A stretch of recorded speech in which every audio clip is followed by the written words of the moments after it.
Some creepy old guy always blocks the way into work to force women to talk to him, and it finally happened to me, so I found out where he works and now I'm finna force him to lose his job. Posted by you/thrower and non-sec. So, there's this guy, 50-ish M, who works at a different company in the same business building as mine. Whenever a woman happens to be arriving at a doorway at the same time as him, he blocks the doorway by leaning against one side and extending his arm across it. He never says anything, just does this eye contact smile thing for maybe 3 seconds, and then allows us to go through. To be clear, he's forcing you to duck under his armpit to get through. Today, it was finally my turn. I got to the main building door right after him. Instead of holding it open so it didn't close in my face like most people do, he just held it open and stood there with a smug smile. It made me nervous, so I said, can I please enter the building? I need to clock in. He responded with a sarcastic wow, geez, fine, sorry before stepping aside, still holding the door open for me. I then said, stop doing that, we all hate it, and just went in. As soon as I turned the corner from the lobby, I half ran to the stairwell so I wouldn't have to share the elevator with him. I don't even know what firm he works for. According to my closest co-worker, HR won't do anything because he's not our employee. Edit. A male colleague helped us figure out which company he works for by following him up the elevator when he was coming back from lunch. It turns out it's a law office on a higher floor. Another co-worker took one of your suggestions and wrote an email to the building's management office. I went to my department manager and carefully asked if, in a situation like this, I should report it to our own HR. He said it should at least be on record, even if it's hard to prove, which made me give him the fry eyes, IYKYK. But I went back, typed up an email, and sent it, ceasing him and ching other women that I've specifically seen or heard deal with this guy.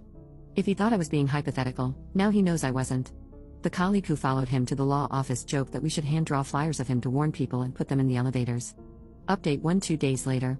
Yesterday was a long day for me. I came in early to 1, make up for lost time spent dealing with this BS, and 2, to avoid the noid. However, someone ran into him in the afternoon and went straight to our manager, saying, he's still doing it.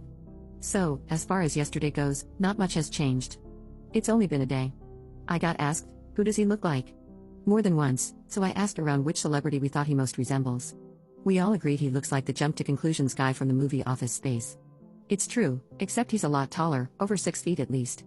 Thank you so much for all your support and suggestions. I've never been advised about pepper spray so much. I do carry it, but the one time I had to use it, it got in my eyes too, so it's become more of a last resort tool. I told everyone in the bullpen about whipping out our phones and taking a picture or video, including those who might notice from a distance. In the moment, I think a lot of us kind of freeze up. I did, so having a plan of action ahead of time really helps. I took someone's suggestion about wearing huge headphones. The theory is that because people who wear those are in their own little world, it's acceptable to show no concern, which makes attention seekers feel less significant. So I wore mine today and arrived at my normal time, but no one was hanging around the main entrance. I'm not sure if that's because of the email or not. It's probably too early to hear of any official steps being taken. But I did feel kind of young and cool on the light rail. Way more comfortable than my AirPods. Several folks asked about what I wrote in the email, so here's a copy-paste of it, with identifying details omitted or changed. I'll post another update when more happens, hopefully today. I keep rereading the email, and my stomach keeps flipping over and over like I'm a kid about to get in huge trouble, vomit-face emoji. 2. HR department at the law offices of blank and blank. I'm writing on behalf of myself and several employees at call center company, located on the 3rd floor of our shared building, to inform you about some workplace harassment we have been experiencing. For several weeks now, an employee at your firm has been intentionally intimidating women, by interrupting their path of travel to and from our offices by blocking the doorway with his body in order to force an interaction. He will not move aside until some kind of verbal exchange has happened. He only does this with women, as far as we've observed and documented, which makes us inclined to call this intimate harassment. This behavior is of course unacceptable. This individual creates a very uncomfortable work environment, despite being in different organizations on different floors. He will often be the first interaction of the day, as he seems to linger around the main building lobby and entrance in the mornings. He will also do this with the elevator doors by stalling them from closing or blocking access to the button panel. This has been setting a tone that interferes with having a secure working experience. Many of us have made multiple attempts to address the issue with this person directly, including myself, who told him firmly that we do not like it when he does this. We are requesting that your firm take immediate action to investigate and address this issue. This has already been discussed with our department manager and HR department, and they are looking forward to hearing from yours. I have CC'd them on this email, as well as the XYZ Plaza building manager. It is fair to assume that with 6 different organizations sharing this same building, our employees are not the only ones experiencing this. Please inform us when call center company can expect to see the results of your investigation, and what measures will be taken to ensure that this type of behavior does not happen again in the future. We hope that this issue can be resolved quickly, and that appropriate actions will be taken to ensure that all employees working in XYZ Plaza feel safe and respected as we all make our way to and from our offices. Sincerely with gratitude, Up. Okay, I have to get back to work. I will update later on. Update 6 days later. Oh boy, I've never gotten this much traffic from a post before. Mostly, it's been positive, with all the support, suggestions, input, and reminders I've received over the last several days. So many comments have helped me turn my anger into power. I've been riding a high from them and from that email. I've never done anything like that before, and I'm so appreciative of the support and validation that I did the right thing. Here's how the week has been going. Monday, no one saw the Noid, which is what I've been calling him. I arrived 15 minutes early just in case. I was afraid he would confront me, angry because he'd gotten in trouble. But no, the lobby was empty, and I was the first person to arrive at the office that day. Later, when I was in the break room, a colleague who sits in the bullpen near me said, "This is the first time in months I haven't had to deal with him in some way or another." Tuesday, still no Noid sightings. I asked around.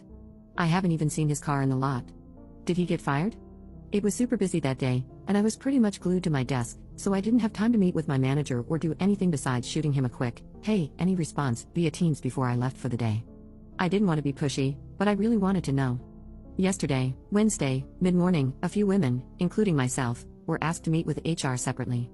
I learned that the law offices of blank and blank's HR rep emailed a response to my email directly to them and my manager on Monday, without CCing me on it, which made me feel some kind of way, but whatever. The Noid is not an attorney but a paralegal, and he is on voluntary leave for the week. I asked if the response email could be forwarded to me, but I was told that policy prevents HR from disclosing any disciplinary actions that might have been taken against him. Then I had to write a short statement describing my specific encounter. I hate how, in words, it doesn't look like a big deal, but I was assured that it is. A bunch of us went out for cocktails after work, and I got to hear what others wrote in their statements, like how he sometimes followed them to their cars trying to talk to them, or how he would stand in the elevator doors, preventing them from closing until they said please. Just EU. Today, Thursday, I just got here, and still no Noid. We are all hungry to know what happened, if he got fired, transferred, or something else. No one has been told anything except that he chose to take some days off. Maybe this is the law office protecting themselves, I don't know. The thing I'm most afraid of is if he comes back, will he be hostile or retaliate in some way, and I'll have to be brave again and report it. I wish we had a spy in their office. I'm sorry I don't have more for you. It's kind of anticlimactic, I know.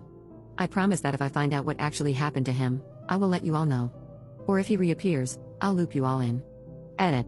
I'm getting a frame for that email for my apartment. Up in the comments. We are all hungry to know what happened. I think I mentioned in the original post that another coworker emailed the management at the law office, but she wasn't one of the people who joined us for drinks.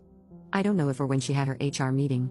I don't want to ask either, because she's probably just as on edge as I am, and who knows how much worse her encounters were. The fact that she was fed up enough to communicate with them directly is heavy. I've been obsessively ruminating on this, and here are my guesses.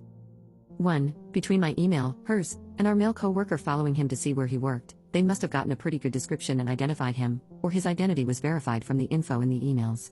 2. He does this to women in his own office, and someone in HR immediately knew who we were referring to. Maybe he's even been reported before but had plausible deniability.